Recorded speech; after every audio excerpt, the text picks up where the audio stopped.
Hello artists, Miss Mallory here to talk to you about the next step in our amazing dragon creature eye drawing. Today we're going to be talking about how to move forward after we made our pencil line drawings last week, and we're going to focus on a very important technique today, an artist technique that we haven't really practiced before, and it's called line variation. And line variation is that magic skill that artists use whenever you see a work of art that you say, wow, the person who drew that really has good craftsmanship. They have really made this an interesting style of drawing. The reason that it looks interesting is a little something, if you look carefully, called line variation.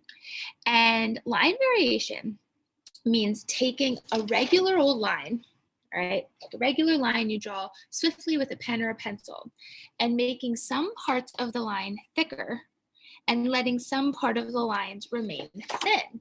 For example, if we look at this part of the eye right here, you can see it's very, very thin down in this corner. It gets thicker towards the middle and then thin again over on that side.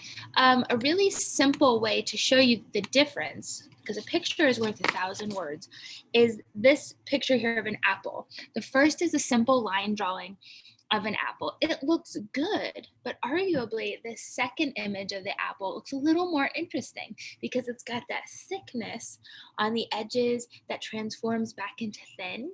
And that difference, that movement from thick to thin, makes our brain get a little bit more excited than just your average old line. So what you're going to need today is you're going to need your drawing that we started last week. It should be in pencil.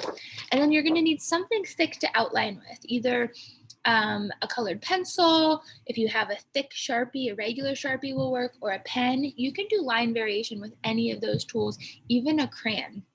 In fact, some artists even figure out how to do line variation in paint. So follow along with me. All you're going to do is you're going to get out your Sharpie, and I'm going to start with a regular old Sharpie.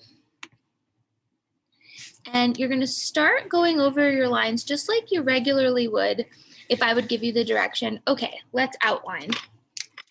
And every interesting line variation starts with just a regular line. Now, watch how I can spice that up a little bit. I can start by adding a little bit of an extra thickness over here. And by coloring that in, that is now the darkest part of my whole composition. Composition means your entire drawing. And so our eye is pulled over to that section. Watch what happens if I add a little bit of thickness here. Nice. And then you just want to make sure it's a smooth transition with no bumps from one area to the next. So I'm going to let it be thin there and grow to be thicker in the middle.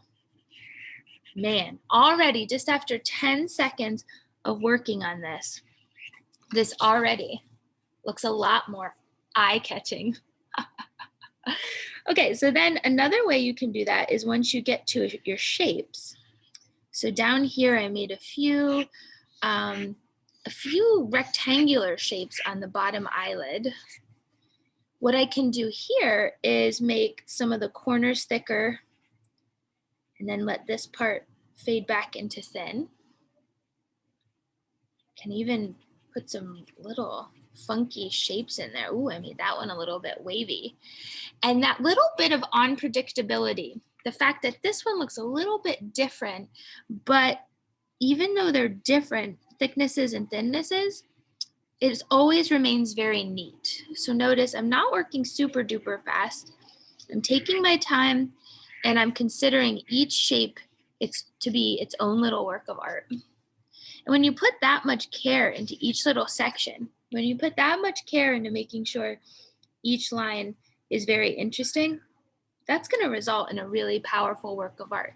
Now, here's another trick that I did. Sometimes it looks cool to vary your line by lifting up your pen a little bit. So as I go around this shape, instead of keeping my pen all the way down, sometimes I push it really hard so it's thick, but sometimes I barely let it touch the piece of paper. And by barely touching it, see how it kind of skips and it leaves some lines that look broken? You may think, oh, Miss Mary, I don't want my lines to look broken. Broken is no good.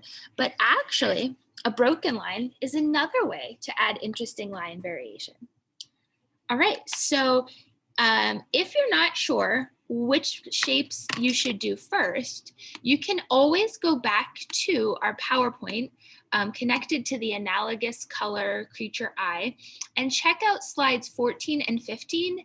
It will show you how to start blocking in some of those darker areas, and you can experiment with your line variation. Maybe you can come up with some new techniques that I didn't even mention. And one of the extra sweet things that one of the perks of working on Zoom is you can use your Zoom camera to see what's working and what's not working. So if I hold this up to my camera picks up this line really well, really easily, but maybe this part down here could use a little bit more work to give it more presence. All right, so have fun. This is some of my favorite kind of artwork to do, working on line variation. And by the end of the class, I want you to have worked all the way from the middle out to the edge, making sure you've considered every single line that we put up into the close-up eye. All right? You don't have to start coloring. Coloring is going to be its own set of directions next week when I teach you about analogous colors and how to use the color wheel to find out what the analogous colors are, what the analogous color families will be. So hold off on coloring. You don't have to do that step, but have fun mixing up your different line variations.